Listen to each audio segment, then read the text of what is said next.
मैं आपका जो आज ये प्रस्ताव रखा गया महामहिम राष्ट्रपति का, उसका समर्थन करते हुए मैं धन्यवाद आपको बहुत बहुत धन्यवाद।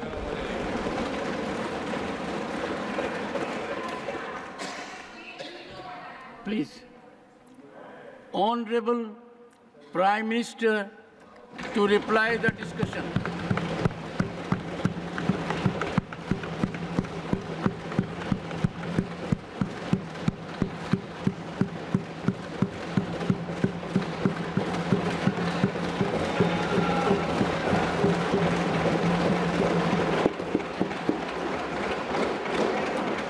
आदरणीय सभापति जी, राष्ट्रपति जी के अभिभाषण पर धन्यवाद देने के लिए मैं भी इस चर्चा में शामिल हुआ हूं। राष्ट्रपति महोदया के भाषण में देशवासियों के लिए प्रेरणा भी थी, प्रोत्साहन भी था और एक प्रकार से सत्य मार्ग को पुरस्कृत भी किया गया था। आदरणीय सभापति जी, पिछले 2-2.5 दिन में इस चर्चा में करीब 70 माननीय सांसदों ने अपने विचार रखे हैं। इस चर्चा को समृद्ध बनाने के लिए राष्ट्रपति महोदया के अभिभाषण को व्याख्यायित करने में आप सभी माननीय सांसदों ने जो योगदान दिया है, इसके लिए मैं आप सबका भी आभार व्यक्त करता हूं।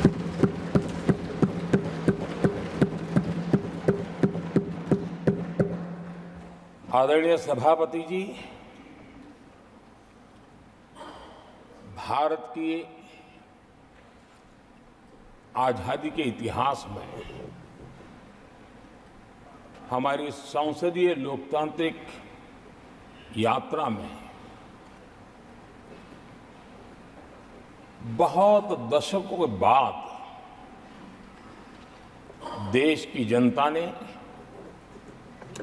एक सरकार को तीसरी बार देश की सेवा करने का अवसर।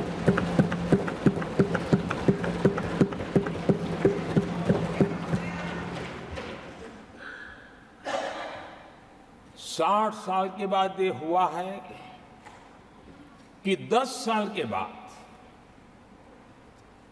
कोई एक सरकार फिर से उसकी वापसी हुई है। और मैं जानता हूं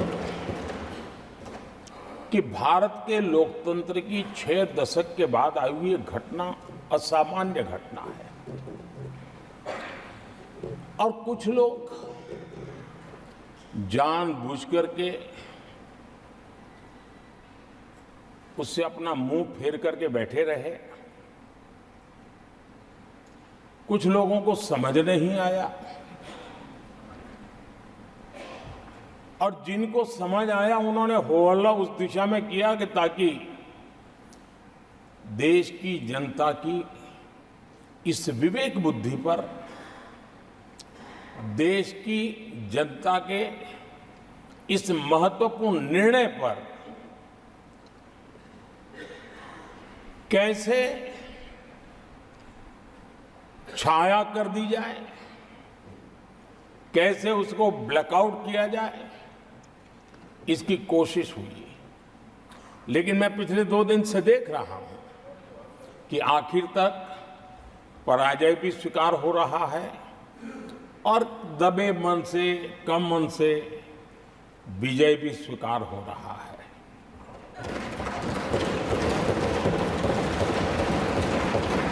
आदरणीय सभापति जी, कांग्रेस के हमारे कुछ साथियों को मैं हृदय से धन्यवाद करना चाहता हूं क्योंकि नतीजे आए तब से हमारे एक साथी की तरफ से मैं देख रहा था, उनकी पार्टी उनको समर्थन तो नहीं करते थे, लेकिन अकेले झंडा लेकर दौड़ रहे थे। और मैं कहता हूं, वो जो कहते थे उनके मुंह में घी शक्कर। और ये मैं क्यों कह रहा हूं? क्योंकि उन्होंने बार बार ढोल पिटा था 1/3 सरकार। इससे बड़ा सत्य क्या हो सकता है कि हमारे 10 साल हुए हैं, 20 और बाकी है, 1/3 हुआ है, 1/3 हुआ है, 2/3 बाकी। और इसलिए उनकी इस भविष्यवाणी को लिए मैं उनके मुंह में घी सकता।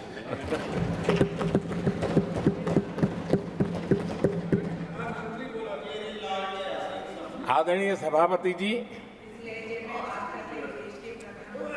10 वर्षों के अखंड एकनिष्ठ अविरत सेवा भाव से किए हुए कार्य को देश की जनता ने जी भर करके समर्थन दिया है। देश की जनता ने आशीर्वाद दिए हैं। आदरणीय सभापति जी, इस चुनाव में देशवासियों की विवेक बुद्धि पर गर्व होता है, क्योंकि उन्होंने प्रोपेगेंडा को परास्त कर दिया है।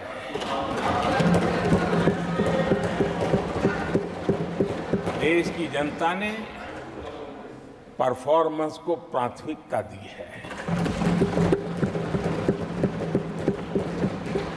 भ्रम की राजनीति को देशवासियों ने ठुकराया है और भरोसे की राजनीति पर विजय की मोहर लगा।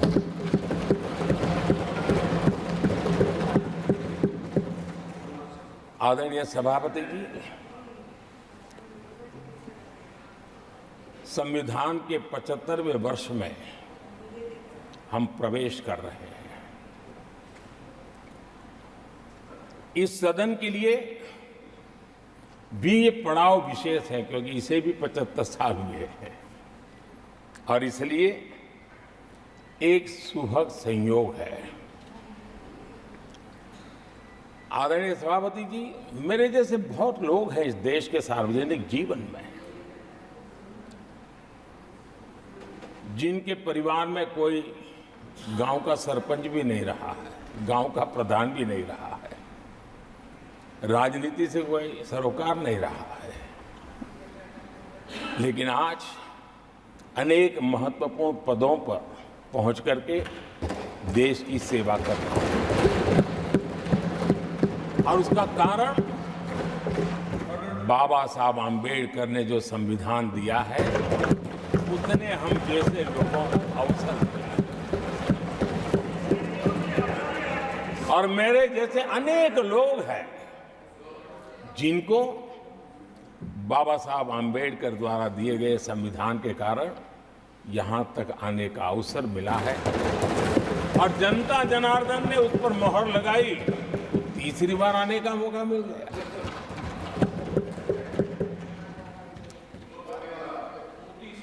आदरणीय सभापति जी, संविधान हमारे लिए ये कोई आर्टिकल्स का कंपाइलेशन मात्र नहीं है, हमारे लिए उसका स्पिरिट भी और उसके शब्द भी बहुत मूल्यवान है।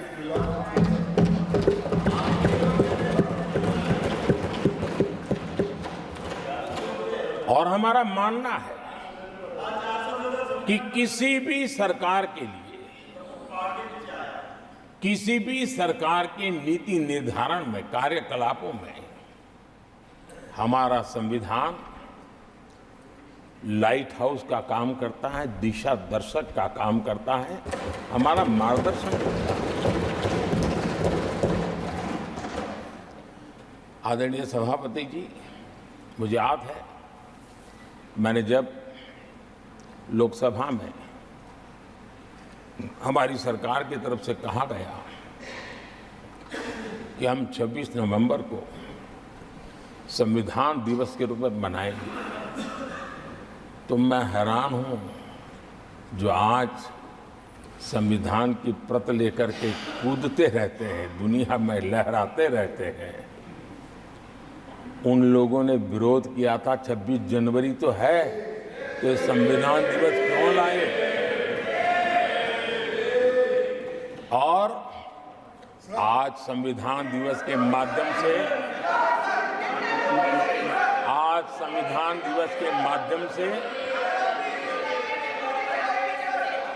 देश के स्कूल कॉलेजेस में संविधान की भावना को, संविधान की रचना में क्या भूमिका रही है, देश के गणमान्य महापुरुषों ने संविधान के निर्माण में किन कारणों से कुछ चीजों को छोड़ने का निर्णय किया, किन कारणों से कुछ चीजों का स्वीकार करने का निर्णय किया, इसके विषय में हमारे स्कूल कॉलेजेस में विस्तार से चर्चा हो, निबंध स्पर्धाएं हो, चर्चा सभाएं हो, एक व्यापक रूप से संविधान के प्रति आस्था का भाव जगे और संविधान के प्रति समझ विकसित हो।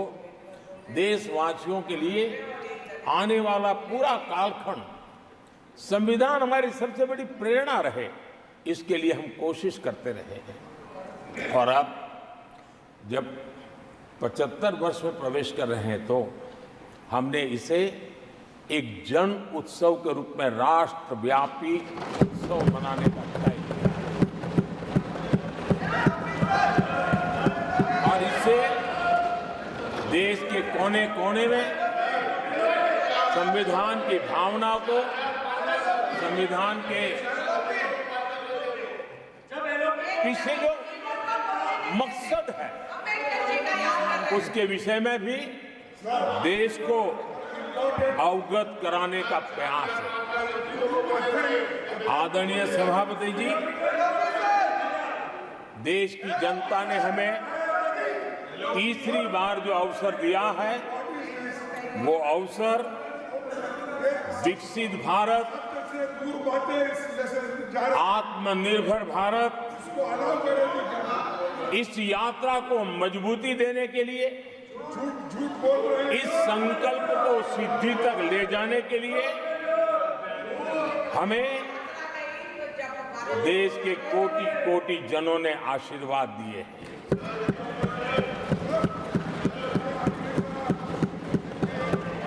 आदरणीय सभापति जी, ये चुनाव 10 वर्ष की सिद्धियों पर तो मोहर है ही, लेकिन ये चुनाव भविष्य के संकल्पों के लिए भी देश की जनता ने हमें चुना, क्योंकि देश की जनता का एकमात्र भरोसा हम पर होने के कारण आने वाले सपनों को, संकल्पों को सिद्ध करने के लिए हमें अवसर दिया। आदरणीय सभापति जी, देश भली भांति जानता है, देश ने पिछले 10 वर्षों में हमारे देश की अर्थव्यवस्था को 10 नंबर से 5 नंबर पर पहुंचाने में सफलता पाई और जैसे जैसे नंबर निकटता की सिद्धि की ओर पहुंचता है, एक की तरफ पहुंचता है, तो चुनौतियां भी बढ़ती हैं और कोरोना के कठिन कालखंड के बावजूद संघर्ष की वैश्विक परिस्थितियों के बावजूद भी, तनाव के वातावरण के बावजूद भी हम हमारे देश की अर्थव्यवस्था को 10 नंबर से आज विश्व में 5 नंबर पर पहुंचाने में सफल हुए।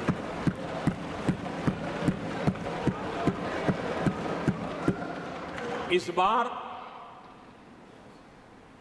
देश की जनता ने हमें रिकॉर्ड में 5 नंबर से समय 1 मिनट दीजिए। 3 नंबर की इकोनॉमी पर पहुंचाने के लिए जनादेश दिया है और मुझे पक्का विश्वास है शांति कि से देश की जनता ने हमें जो जनादेश दिया है, हम भारत की अर्थव्यवस्था को विश्व के टॉप 3 में पहुंचा के रहेंगे।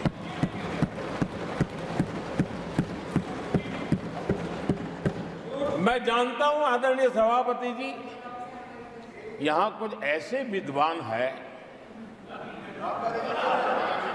जो ये मानते हैं कि इसमें क्या है, ये तो होने ही वाला है, ये तो अपने आप तीसरे नंबर पे पहुंचने वाली है, ये तो अपने आप हो ही जाएगा।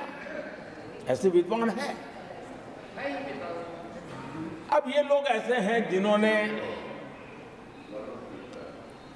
ऑटो पायलट मोड पे सरकार चलाने का या तो रिमोट पायलट पर सरकार चलाने का उनको आदी है, इसलिए वो कुछ करना धरने में विश्वास नहीं करते हैं। वो कुछ करने धरने में विश्वास नहीं करते, वो इंतजार करना जानते हैं। लेकिन हम परिश्रम में कोई कमी नहीं रखते।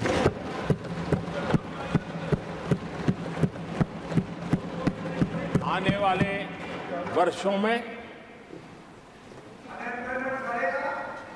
पिछले 10 वर्षों में हमने जो किया है उसको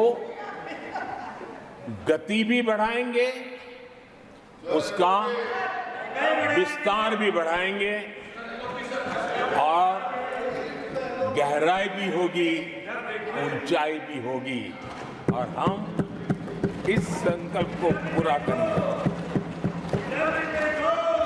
आदरणीय सभापति जी, चुनाव के दरमियान मैं देशवासियों को कहता था कि जो 10 साल हमने काम किया है, हमारे जो सपने और संकल्प है उसके हिसाब से तो ये एपेटाइजर है, मेन कोर्स तो अभी शुरू हुआ।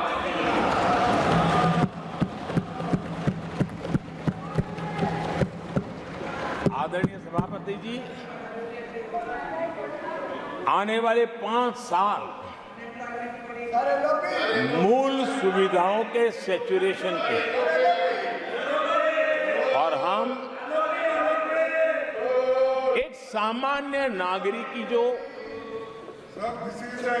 रोजमर्रा की जिंदगी की आवश्यकताएं होती हैं, एक गरिमापूर्ण जीवन जीने के लिए जिन व्यवस्थाओं की, जिन सुविधाओं की, जिस प्रकार के गवर्नेंस की आवश्यकताएं होती हैं, हम इन मूलभूत सुविधाओं के सैचुरेशन का युग के रूप में उसको परिवर्तित करना चाहते हैं।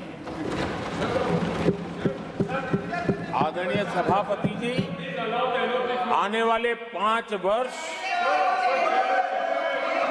गरीबों के खिलाफ निर्णायक लड़ाई के हैं। आने वाले 5 वर्ष गरीबी के खिलाफ गरीबों की लड़ाई, और मैं मानता हूं गरीब जब गरीबी के खिलाफ लड़ाई के लिए एक सामर्थ्य के साथ खड़ा हो जाता है तो गरीबों की गरीबी के खिलाफ की लड़ाई सफलता को प्राप्त करती है। और इसलिए आने वाले गरीबी के खिलाफ लड़ाई के निर्णायक वर्ष है और यह देश गरीबी के खिलाफ लड़ाई में विजयी होकर के रहेगा। ये पिछले 10 साल के अनुभव के आधार पर मैं बहुत विश्वास से कह सकता हूं।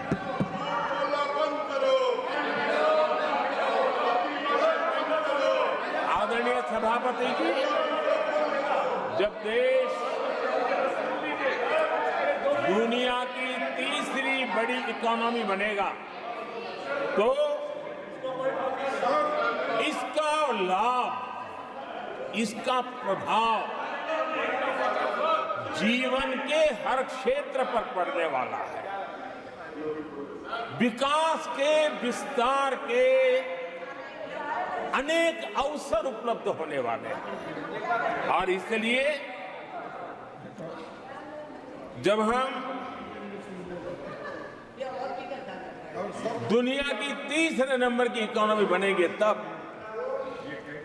भारत के हर स्तर पर सकारात्मक प्रभाव तो होगा, लेकिन वैश्विक परिवेश में अभूतपूर्व प्रभाव पैदा होने वाला है।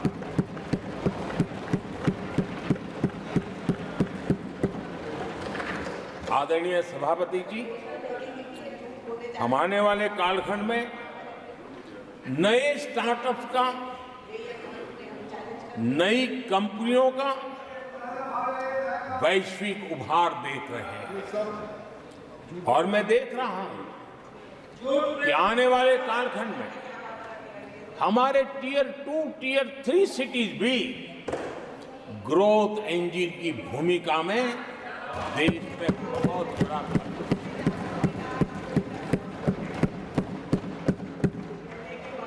आदरणीय सभापति जी, ये शताब्दी टेक्नोलॉजी ड्रिवन शताब्दी और इसलिए हम कई नए सेक्टर्स में नए फुटप्रिंट्स भी अवश्य रूप से देखेंगे। आदरणीय सभापति जी, आने वाले 5 साल में पब्लिक ट्रांसपोर्ट में बहुत तेजी से बदलाव आने वाला है और इसका लाभ भारत के कोटि-कोटि जनों को जल्द से जल्द मिले, उस दिशा में हम गंभीरता से आगे बढ़ना चाहते हैं। आदरणीय सभापति जी, भारत की विकास यात्रा में हमारे छोटे शहर, चाहे खेल जगत हो, चाहे शिक्षा जगत हो, चाहे इनोवेशन हो, चाहे पेटेंट की रजिस्ट्री हो, मैं साफ देख रहा हूं कि हमारे छोटे छोटे शहर, हजारों की तादाद में से शहर भारत में एक विकास का नया इतिहास गढ़ने वाले हैं।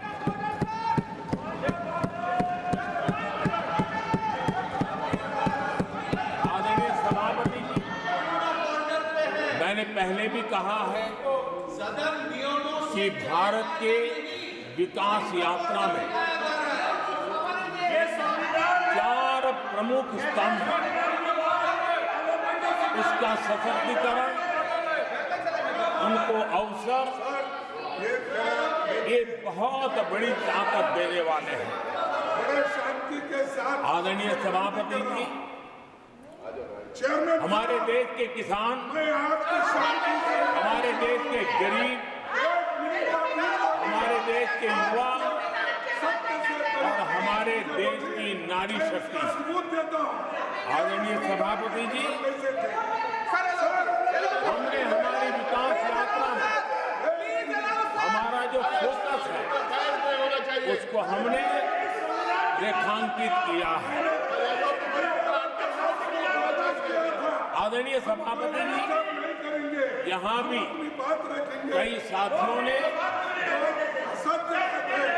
खेती, और No, wait. किसानी को लेकर के हर एक ने विस्तार से अपने विचार रखे हैं और अनेक बातें सकारात्मक रूप से भी रखी है। मैं किसानों को लेकर सभी सदस्यों को और उनकी भावनाओं का आदर करता हूं। बीते 10 वर्ष में हमारी खेती हर प्रकार से लाभकारी हो, किसान को लाभकारी हो, उस पर हमने हमारा ध्यान केंद्रित किया है। अनेक योजनाओं से उसको हमने ताकत देने का प्रयास किया है। चाहे फसल के लिए ऋण हो, लगातार नए बीज किसानों को उपलब्ध हो, आज की कीमत उचित हो और फसल बीमा का लाभ पहले की सारी मुसीबतें दूर कर देते किसानों को सरलता से उपलब्ध हो।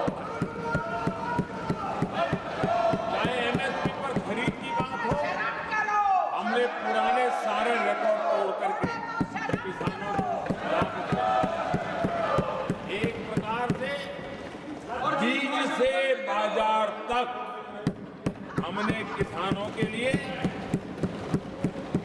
हर व्यवस्था को बहुत माइक्रो प्लानिंग के साथ मजबूती देने का भरपूर भरसक प्रयास किया है और व्यवस्था को हमने चाक चौबंद किया है। आदरणीय सभापति जी, पहले हमारे देश में छोटे किसानों को किसान क्रेडिट कार्ड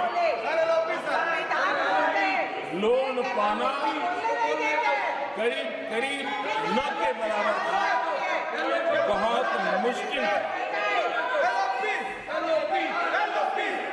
जबकि उनकी संख्या सबसे अधिक आज हमारी नीतियों के कारण, किसान क्रेडिट कार्ड के विस्तार के कारण, आदरणीय सभापति, हमने किसानी को एक व्यापक स्वरूप में देखा है और उस व्यापक स्वरूप में हमने किसान क्रेडिट कार्ड पशुपालकों और मछुआरों को किसान क्रेडिट कार्ड का हमने लाभ मुहैया कराया है और इसके कारण हमारे किसानों का खेती के काम को, उसके विस्तार को भी मजबूती दी है। उस दिशा में भी हमने काम किया। आदरणीय सभापति,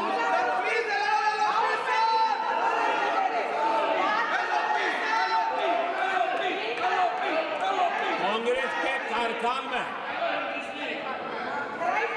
10 साल में एक बार किसानों की कर्ज माफी की बहुत डोल पीटे गए और एक बढ़ चढ़ करके बातें बता करके किसानों को गुमराह करने का भरसक प्रयास किया गया था।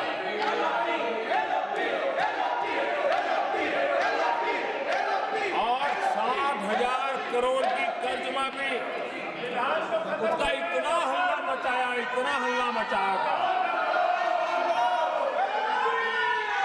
और एक अनुमान था तो उसके लाभार्थी करीब देश के 3 करोड़ किसान थे। सामान्य गरीब छोटे किसान का तो उसमें नामो निशान नहीं था। जिसको सबसे जरूरत थी, इसकी उनकी योजना में कोई परवाह नहीं थी और उन तक कोई लाभ पहुंच भी नहीं पाया था।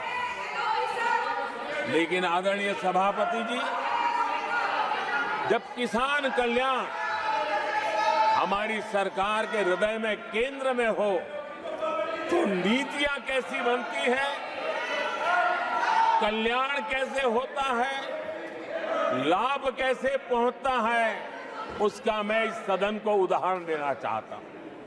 आदरणीय सभापति जी, हमने प्रधानमंत्री किसान सम्मान योजना चलाई I have to और go by the PM rules. किसान सम्मान योजना का You are लाभ aware of the rules. This conduct is not appropriate. I 10 strongly crore condemn किसानों को हुआ है unparliamentary practice. I और strongly सिर्फ 6 साल condemn में degeneration of the हमने House. Please take your seat. 3 I call lakh upon the crore members रुपए to take their seats. हम किसानों को दे चुके It हैं। is unbecoming of your conduct. आदरणीय सभापति जी, Unbecoming of your conduct.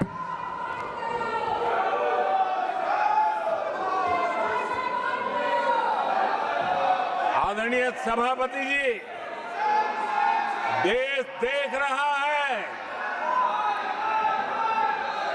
झूठ फैलाने वालों की सत्य सुनने की ताकत भी नहीं होती।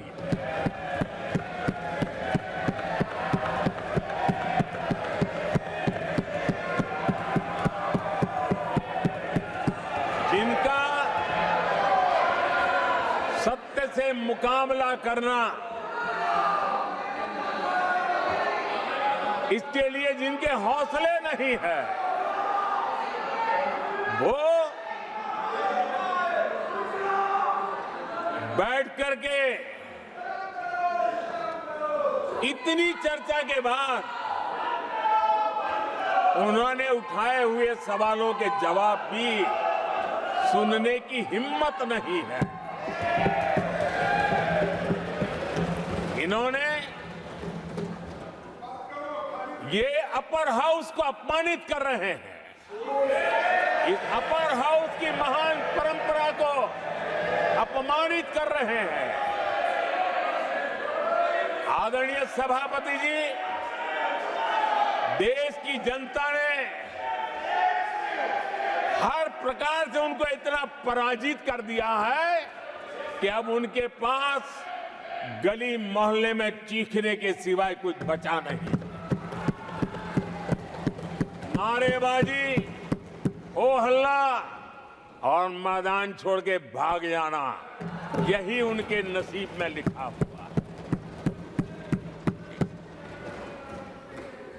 माननीय सदस्यगण, अत्यंत दर्दनाक, पीड़ादायक, अमर्यादित आचरण से देखकर मैं हूं।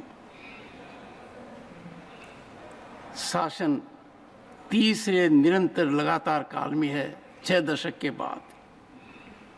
मैंने चर्चा की और मैंने अनुरोध किया कि प्रतिपक्ष के नेता को बिना बेरोक टोक बोलने का सुअवसर दिया। आज वो सदन छोड़कर नहीं गए हैं, मर्यादा छोड़कर गए हैं। आज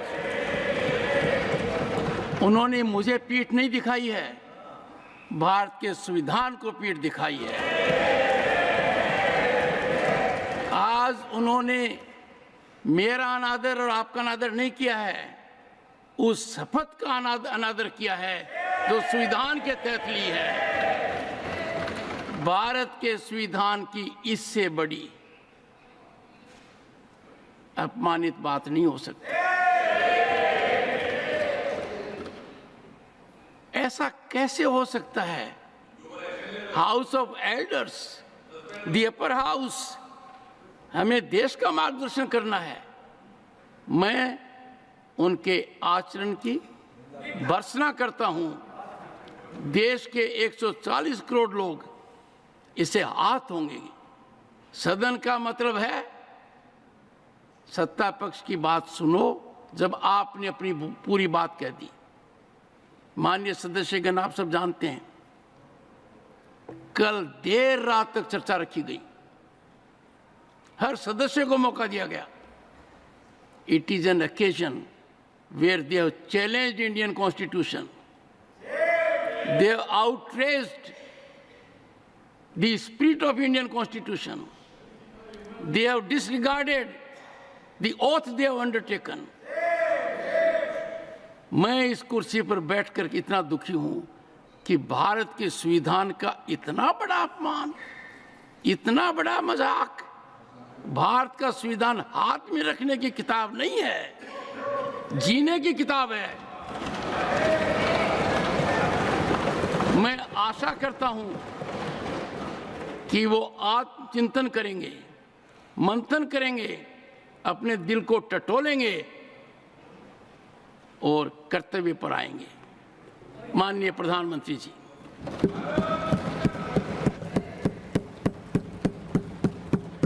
आदरणीय सभापति जी, आपकी वेदना मैं समझ सकता हूं। ये 140 करोड़ देशवासियों ने जो निर्णय दिया है, जो जनादेश दिया है, इसे ये पचा नहीं पा रहे हैं और कल उनकी सारी हरकतें फेल हो गई। तो आज उनका वो लड़ाई लड़ने का भी हौसला नहीं था और इसलिए वो मैदान छोड़ करके भाग गए हैं।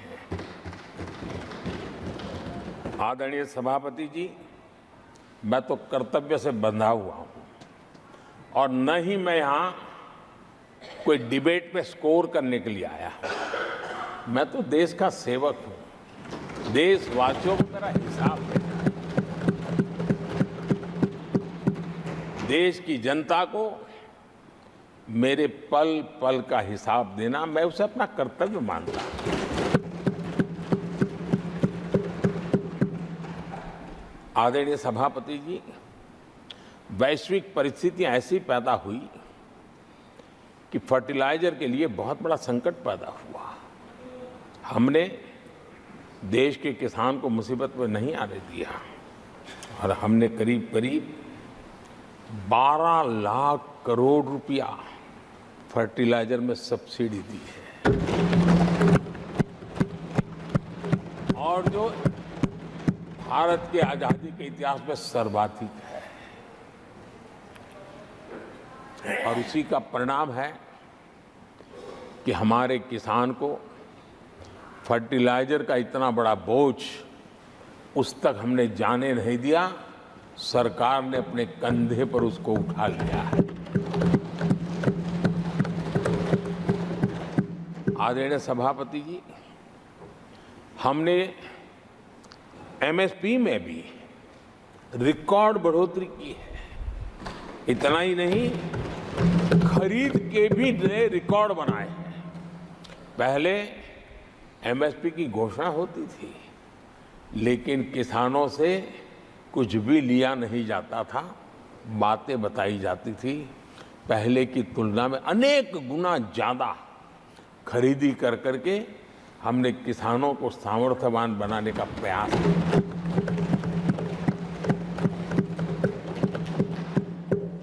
आदरणीय सभापति जी, 10 वर्षों में हमने कांग्रेस सरकार की तुलना में धान और गेहूं किसानों तक 2.5 गुना अधिक पैसा पहुंचाया और हम आने वाले 5 साल सिर्फ इसी का इंक्रीमेंटल वृद्धि करके रुकना नहीं चाहते। हम नए नए क्षेत्रों को, उन कठिनाइयों का अध्ययन करके उसकी मुक्ति के लिए प्रयास कर रहे हैं। और इसलिए आदरणीय सभापति जी, अन्न भंडारण का विश्व का सबसे बड़ा अभियान हमने हाथ लिया है और लाखों की तादाद में विकेंद्रित व्यवस्था के तहत अन्न भंडारणों की रचना करने की दिशा में काम चल पड़ा है। फल और सब्जी एक ऐसा क्षेत्र है, हम चाहते हैं किसान उस तरफ मुड़े और उसके भंडारण के लिए भी एक व्यापक इंफ्रास्ट्रक्चर की दिशा में हम काम कर रहे हैं। आदरणीय सभापति जी,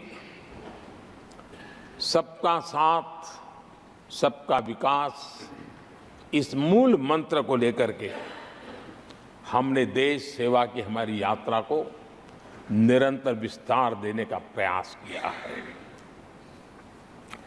देशवासियों को गरिमापूर्ण जीवन देना ये हमारी प्राथमिकता रही है।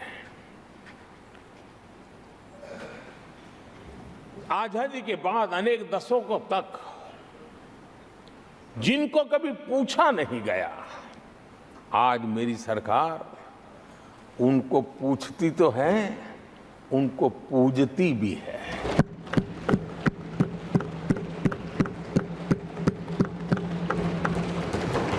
हमारे दिव्यांग भाई बहनों के साथ हमने मिशन मोड में उनकी कठिनाइयों को समझ करके माइक्रो लेवल पर उसको एड्रेस करने का प्रयास किया है और व्यवस्थाएं विकसित करने का प्रयास किया है ताकि वे गरिमापूर्ण जीवन जी सकें और कम से कम किसी का सहारा उनको लेना पड़े, इस दिशा में हमने काम किया है। आदरणीय सभापति जी, हमारे समाज में किसी न किसी कारणवश एक उपेक्षित वर्ग, यानी एक प्रकार से समाज में बार बार हरदूत होने वाला वर्ग, वो ट्रांसजेंडर वर्ग है। हमारी सरकार ने ट्रांसजेंडर साथियों के लिए कानून बनाने का काम किया है और जब पश्चिम की दुनिया के लोग ये सुनते हैं तो उनको भी गर्व होता है। जब भारत इतना प्रोग्रेसिव है, भारत की तरफ बड़े गर्व की नजर से देखा जाता है। हमने उनको मुख्य धारा में लाने का प्रयास शुरू किया है। आपने देखा होगा पद्मा अवार्ड में भी ट्रांसजेंडर को अवसर देने में हमारी सरकार आगे आई है। आदरणीय सभापति जी, हमारे गुमंत जनजातीय समुदाय, हमारे गुमंत साथी, हमारे बंजारा परिवार, उनके लिए एक अलग कल्याण बोर्ड बनाया है ताकि उनकी आवश्यकताओं को हम एड्रेस कर सकें और उनको भी एक स्थायी, सुरक्षित और संभावनाओं वाला जीवन प्राप्त हो, उस दिशा में हम काम कर रहे हैं। आदरणीय सभापति जी, हम एक शब्द लगातार सुनते आए हैं, पीबीटीजी, पीबीटीजी, पीबीटीजी। हमारे जनजातीय समूह में ये सबसे पीछे रहा हुआ और आजादी के इतने सालों के बाद भी जिन्होंने उनको निकट से देखा होगा, पता चलता है कि कैसी हालत में जीते हैं। उनकी तरफ किसी ने नहीं देखा। हमने एक विशेष व्यवस्था की है और पीएम जनमन योजना के तहत 24,000 करोड़ रुपए, ये समुदाय बिखरा हुआ है, छोटी संख्या में है, वोट की उनकी ताकत नहीं है और यहां देश की परंपरा है जिसकी वोट की ताकत है उसी की चिंता करना, लेकिन समाज के ऐसे अति पिछड़े लोगों की कोई चिंता नहीं करता था। हमने वो चिंता की है क्योंकि हम वोट की राजनीति नहीं करते, हम विकास की राजनीति करते हैं। आदरणीय सभापति जी, हमारे देश में पारंपरिक पारिवारिक कौशल्य भारत की विकास यात्रा का और व्यवस्था का एक अंग रहा है। जो हमारा विश्वकर्मा समूह है, जिनके पास परंपरागत से हुनर है और जो समाज की आवश्यकताओं को पूरी करता है, लेकिन उनको कभी एड्रेस नहीं किया गया। हमने करीब करीब 13,000 करोड़ रुपए की योजना से विश्वकर्मा समुदाय को आधुनिकता की तरफ ले जाना, उनके अंदर प्रोफेशनलिज्म आई। आदरणीय सभापति जी, गरीबों के नाम पर बैंकों का राष्ट्रीयकरण तो कर दिया गया था, लेकिन मेरे रेहड़ी पटरी वालों को कभी बैंक के दरवाजे तक देखने की हिम्मत नहीं होती थी, हालत थी। पहली बार देश में पीएम स्वनिधि योजना के तहत रेहड़ी पटरी वालों की चिंता की गई है और आज वो ब्याज के कुचक्र से बाहर आकर के अपने परिश्रम से और ईमानदारी से जो रेहड़ी पटरी वालों को बैंकों से लोन मिले हैं, वे लगातार बैंक वाले भी खुश हैं, लेने वाले भी खुश हैं। और जो कल फुटपाथ पर रेहड़ी बैठता था, आज एक छोटी दुकान दिशा में बनाने की दिशा में आगे बढ़ रहा है। जो पहले खुद मजदूरी करता था, आज एक आध दो को रोजगार देने की दिशा में काम कर रहा है। और यही कारण है कि गरीब हो, दलित हो, पिछड़े हो, आदिवासी हो, महिला हो, उन्होंने हमारा भारी समर्थन किया है। आदरणीय सभापति जी, हम विमेन लेड डेवलपमेंट की बात करते हैं। दुनिया के प्रगतिशील देशों के लिए भी विमेन डेवलपमेंट तो बहुत स्वाभाविक स्वीकार करते हैं, लेकिन विमेन लेड डेवलपमेंट की बात करते हैं तो उनके भी उत्साह में थोड़ी कमी नजर आती है। ऐसे समय भारत ने नारा नहीं, निष्ठा के साथ विमेन लेड डेवलपमेंट की ओर कदम बढ़ाए और महिला सशक्तिकरण का लाभ आज दिख रहा है, हर क्षेत्र में दिख रहा है और भारत की विकास यात्रा में वो कंट्रीब्यूट कर रहा है। मैं आदरणीय सांसद सुधा मूर्ति जी का आभार व्यक्त करता हूं कि कल उन्होंने चर्चा में महिलाओं के आरोग्य के विषय पर बल दिया था और उसका महात्म्य क्या है, उसकी आवश्यकता क्या है, उस पर बड़े विस्तार से उन्होंने कहा था। और उन्होंने एक बात ये भी बड़ी इमोशनल बताई थी कि माँ अगर चली गई तो उसका कोई उपाय नहीं होता, फिर नहीं मिल सकती। ये भी बड़ी भावात्मकता से उन्होंने बताया था। विमेन हेल्थ, सैनिटेशन, वेलनेस पर हमने 10 वर्षों में एक प्रायोरिटी सेक्टर के नाते काम किया है। आदरणीय सभापति जी, टॉयलेट हो, सैनिटरी पैड्स हो, गैस कनेक्शन हो, प्रेगनेंसी के दौरान वैक्सीनेशन की व्यवस्था हो और इसका फायदा हमारे देश की माताओं बहनों को मिला है। आदरणीय सभापति जी, आरोग्य के साथ साथ महिलाएं आत्मनिर्भर बने, उस दिशा में भी हम लगातार काम कर रहे हैं। बीते वर्षों में हमने जो 4 करोड़ घर बनाए हैं, उसमें से ज्यादातर घर हमने महिलाओं के नाम पर रखे। बैंकों में खाते खुलने से, मुद्रा और सुकन्या समृद्धि जैसी योजना से आर्थिक फैसलों में महिलाओं की भूमिका भी बढ़ी है, भागीदारी भी बढ़ी है और एक प्रकार से वो परिवार में भी अब निर्णय प्रक्रिया का हिस्सा बनने लगी है। आदरणीय सभापति जी, विमेन सेल्फ हेल्प ग्रुप्स, उससे जुड़ी 10 करोड़ बहनें, उनका आत्मविश्वास तो बढ़ा ही बढ़ा है, उनकी आय भी बढ़ी है।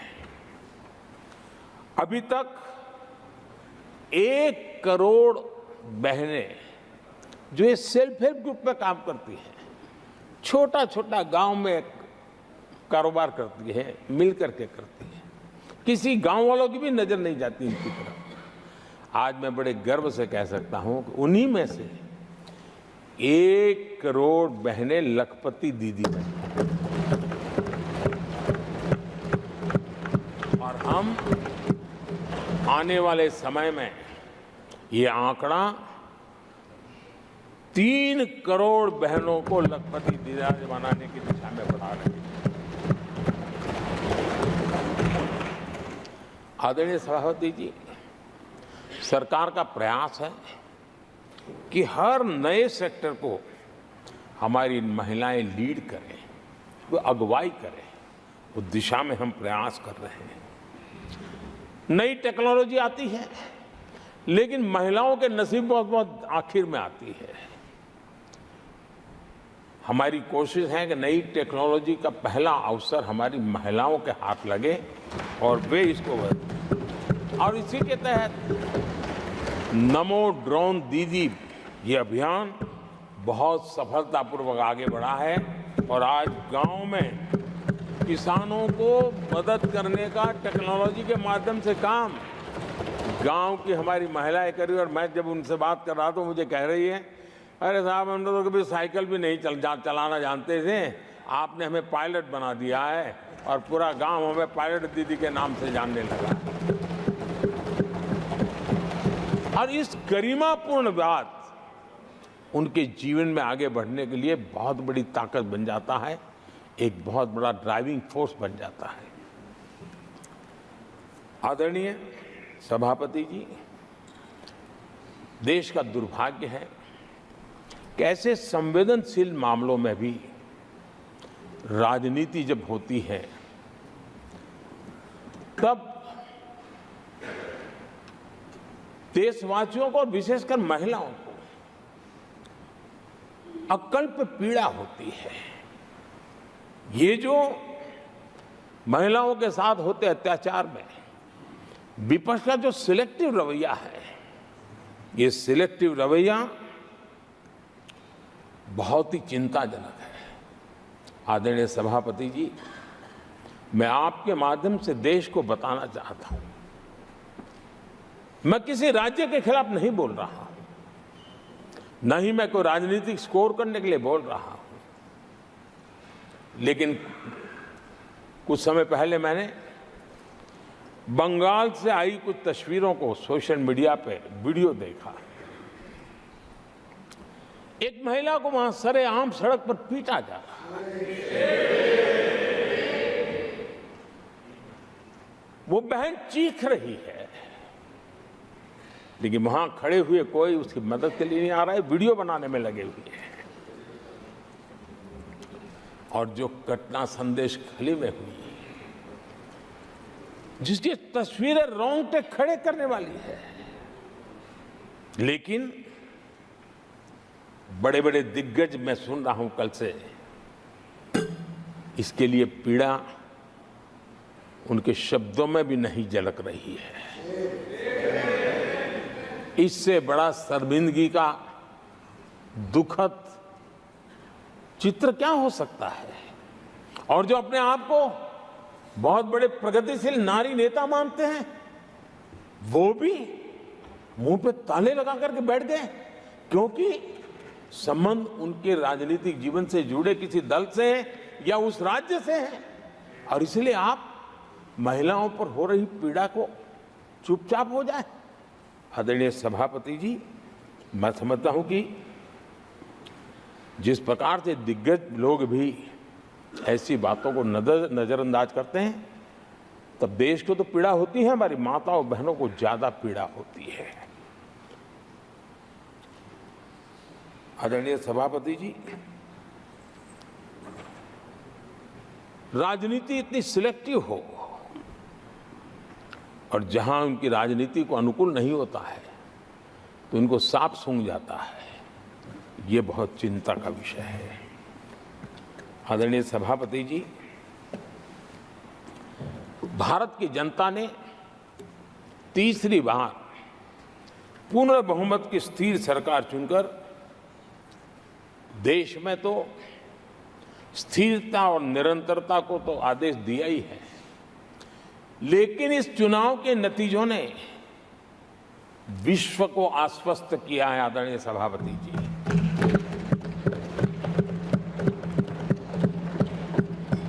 और इस नतीजों के कारण भारत विश्व भर के निवेशकों के लिए एक बहुत बड़ा आकर्षण का केंद्र बनकर के उभर रहा है। इफ्स और बट्स का समय पूरा हो चुका और भारत में विदेश का निवेश भारत के नौजवानों के लिए रोजगार के नए अवसर लेके आता है, भारत के युवाओं की टैलेंट को विश्व के मंच पर ले जाने का एक अवसर बन जाता है। आदरणीय सभापति जी, Honorable Prime Minister, honorable members, the reply to the discussion on the motion of thanks on the President's address is underway.